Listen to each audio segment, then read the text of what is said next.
Hello, my fellow dirt road travelers. Today I'm going to show you what you should do if you break an axle on the trail.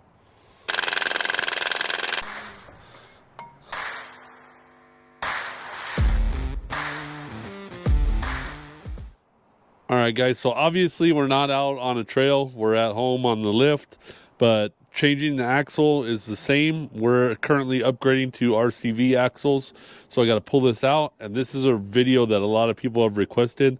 They wanted to know, how do I get off the trail if I break an axle or a U-joint? So today I'm going to show you how to do it. Okay, so the first step, which I've already done, is to take your wheel and tire off. Obviously, this is the easy way to do it on the lift, but be careful if you're out there on the trail. Next, you're going to need a couple special tools to do this. You're going to need a 36 millimeter socket, which is a pretty big socket. Make sure you have one of these in your toolkit.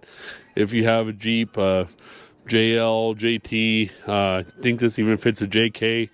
Make sure you have the socket that fits the axle nut. Like I said, this one is 36 millimeters.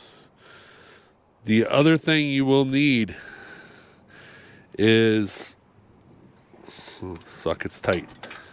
The other thing you will need is a 13 millimeter 12-point socket, and that's going to be the bolts for the hub that are back here in the back.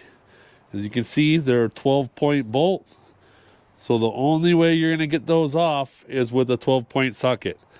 So make sure you have these two tools in your kit. They're not going to be in your basic toolkit that most people carry around. So make sure you have a 13 millimeter 12-point and a 36 millimeter axle socket. So the first step to removing the axle is to remove this axle nut.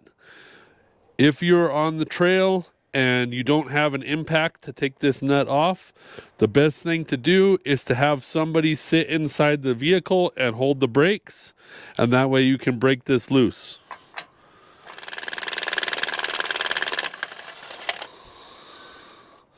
Axle nut is off. So the next step is to remove the brake caliper. The way I like to do it is to just remove these 21 millimeter bolts right here, and then you can just pull the whole thing off. Make sure you don't let it hang from the brake line, because you will damage it. So if you have a piece of wire or something, you can tie it up, or a zip tie. Just get it up out of the way.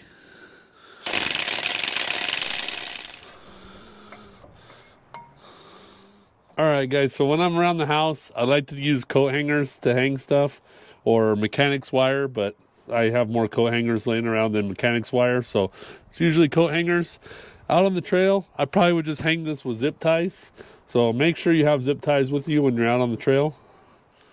Alright, one more, I guess, special tool you'll need. You need a T27 Torx to pull this rotor off.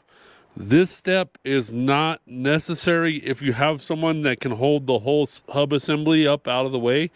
But the reason that I'm taking it off is because I have to pull the axle out, change the axle. I got to do some ball joints. So I'm going to leave it apart for a little while. And the reason you got to pull it off is because the ABS line is back here. And the only way to get to the ABS sensor is to have the rotor removed. Okay, so this bolt is a 5 millimeter Allen. Pull that out. And just wiggle the sensor. Make sure you don't pull from the wire. You don't want to break it. And be careful. It's kind of tough to get it through the backing plate, but that's it. Now that's out of the way. Okay, this is where you're going to need that 13 millimeter 12-point socket. You may need a short extension. I'm just using a wobbly extension right here because that was about the right length. You got to get back here to these bolts in the back, and you got to break these loose, and you got to remove these. These are the bolts for the hub.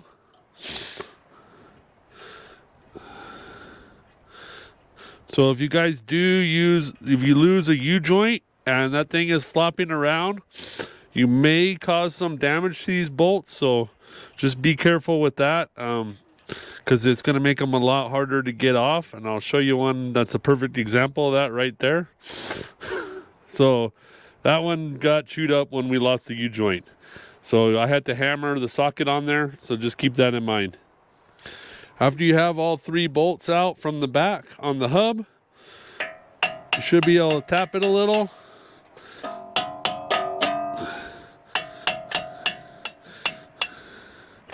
And you should be able to get the hub out of the spindle. If you live somewhere where you get a lot of water, a lot of rust, anything like that, this is going to be a lot harder to remove. Mine have been out a few times, so it's not that bad. Then we'll just tap the axle back through here. Be careful not to screw up the threads on this.